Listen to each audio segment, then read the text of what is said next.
তো আপনারা আসছেন, গাড়ি কোথায় রাখছেন?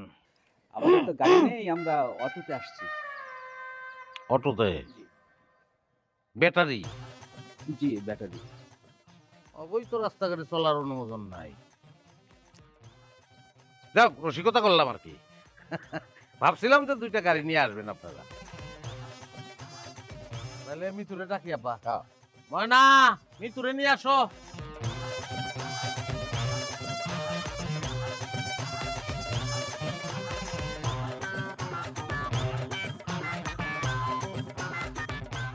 এই যে আমার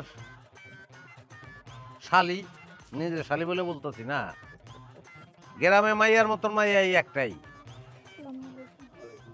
কোনো ধরনের ব্যাড রেকর্ড নাই। তা তুমি কি রান্না বান্না জানো? রান্না বান্না?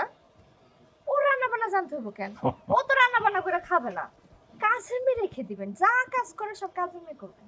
আসলে আমি যেই বেতন পাই তাতে আমি কাজের লোক রাখতে পারি, কিন্তু নিজের কাজটা নিজে করাটা আমি পছন্দ করি। সুন্দর কথা, খুবই সুন্দর কথা, শুনতে ভালো লাগে। কিন্তু এইসব কথাবার্তা বলে গরিব, মধ্যবিত্ত ছাড়া তারা, যাদের টাকা আছে তারা এই ধরনের কথাবার্তা বলে না।